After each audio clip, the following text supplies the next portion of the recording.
Bienvenue sur le plateau du Forum Santé et Innovation. C'est la 3e édition de l'Institut Bernard Mingret à Bordeaux. Nous recevons Patrick Bobet, qui est le président de Bordeaux Métropole et qui est aussi le maire du Bouscat. Bonjour Patrick Bobet, merci d'être sur votre plateau.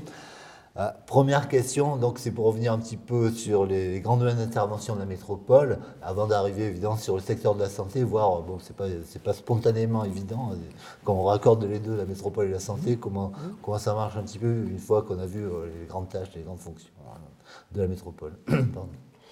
Alors c'est vrai que là, spontanément, on peut penser que le Bordeaux Métropole n'a pas de relation avec la santé particulièrement, mais il y a quand même deux bonnes raisons qui font qu'on peut démontrer tout à fait le contraire. La première raison, c'est que évidemment, la métropole ne peut pas se désintéresser de la santé de ses concitoyens, de ses administrés de manière générale.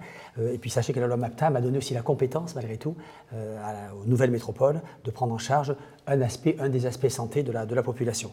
Raison pour laquelle nous avons lancé et signé le 8 avril dernier, le mois dernier, le contrat local de santé de la métropole avec les 28 communes qui participent à cette signature, et bien sûr des grandes signatures aussi que sont l'ARS, que sont le CHU de Bordeaux, mais aussi les centres hospitaliers de la région, bien sûr les syndicats médicaux, pharmaceutiques, et, dentistes et tous les syndicats que vous connaissez, de manière à ce qu'il y ait une vraie co-construction de ce contrat local de santé qui vise surtout à faire de la prévention. Bien sûr, on ne va pas se substituer au centre hospitalier, ce n'est pas du tout le but ni le rôle, mais plutôt de vulgarisation, d'accompagnement, mais aussi de diffusion très large, de conseils, de bonnes pratiques finalement, essentiellement, et puis peut-être de repérage aussi de choses, de maillons faibles.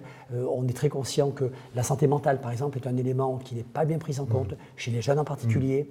La sous-alimentation, chez les jeunes et les étudiants en particulier, sont des choses que l'on découvre de plus en plus et dont on se sent, nous, responsables, bien sûr, en tant que politique, naturellement. Et concrètement, ça veut dire, enfin, il y a le côté communication, vous l'avez souligné. Oui. Est-ce que ça va aller, en termes de communication, est-ce que ça peut aller jusqu'où? Je veux dire, il y a des plaquettes où ça va aller Complètement. Alors, communication, bien sûr, mais derrière la communication, il y a aussi de l'action. Forcément, si on communique, c'est pour que les gens réagissent et qu'on réagisse tous ensemble de manière à améliorer, bien sûr, l'état sanitaire, c'est le terme, de la population globalement. Donc, communiquer, c'est bien, mais il faut agir véritablement avec les retours que nous avons de la part du terrain. Est-ce que vous avez un volet, puisqu'il y a aussi le côté innovation, est-ce que la métropole s'intéresse à l'innovation et à l'innovation de la santé? Ah non, elle ne s'intéresse pas, elle se passionne pour l'innovation. C'est une véritable passion, parce qu'il faut quand même être très conscient que la métropole bordelaise fait partie des grands pôles d'excellence dans ce domaine. Le hasard fait que avant-hier, c'était Vinexpo, nous inaugurions donc le pôle d'excellence de la vitiviniculture. Hier, nous inaugurions le festival Big Bang à Saint-Médard-en-Jalles, le pôle d'excellence de l'aéronautique et l'aérospatiale défense. Et aujourd'hui, nous sommes dans l'innovation médicale et la e-santé. Donc, c'est vous dire à quel point tous ces grands pôles d'excellence, de compétitivité d'ailleurs, nous intéressent et nous passionnent. C'est plus qu'un intérêt, c'est une véritable passion. Moi, je suis très conscient que la médecine est un tournant essentiel. Médecin aussi, je suis médecin, vous le savez, mais médecin traitant. J'ai été médecin traitant pendant plus de 40 ans. Mais justement, je trouve que ce monde que je découvre un peu maintenant, qui est loin du soin très direct, mais qui bien sûr est à l'origine aussi de ce qui va changer demain. Un exemple très bête, quand on a découvert l'échographie en 3 dimensions il y a quelques décennies, ça a été une vraie révolution. Bien évidemment, quand l'IRM est arrivé il y a 40 ans ou 35 ans, ça a été une vraie révolution dans la perception de la santé et de la manière de traiter. Et donc je fais tout à fait confiance à toutes ces startups aujourd'hui, et bordelaises en particulier, qui travaillent sur de la bioimpression de tissu vivant, qui travaillent sur la production avec des procédés tout à fait innovants de cellules souches. Je suis aussi tout à fait attentif.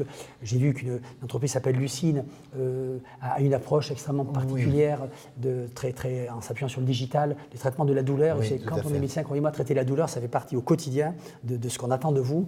Et c'est sûr, quand on a une aide de telle nature, c'est précieux, c'est très précieux. Donc, on est passionné par tout ce qui tourne autour de ces innovations, bien sûr. D'accord, oui. Donc le pôle santé, c'est un pôle important pour la métropole, pour la métropole. Complètement, très très important. Très important.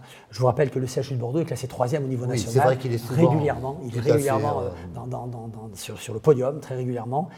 Et donc, ce n'est que justice, et ça prouve bien à quel point on a une grande expertise. Moi, quand j'ai des étudiants, il y a pratiquement 50 ans, donc on revoit la cardio, la cancéro, la neuro, qu'on appelait la neurologie, mais on parle des neurosciences, on appelait ça la neurologie à cette époque-là, bien sûr, étaient déjà des piliers de la médecine française. Ici à Bordeaux. Donc, 50 ans plus tard, les choses n'ont pas changé, et tant mieux, c'est un très bon signe. Patrick Bobet, merci beaucoup d'être venu sur notre plateau. On vous dit à très bientôt de toute façon. Merci beaucoup. Merci pour votre accueil.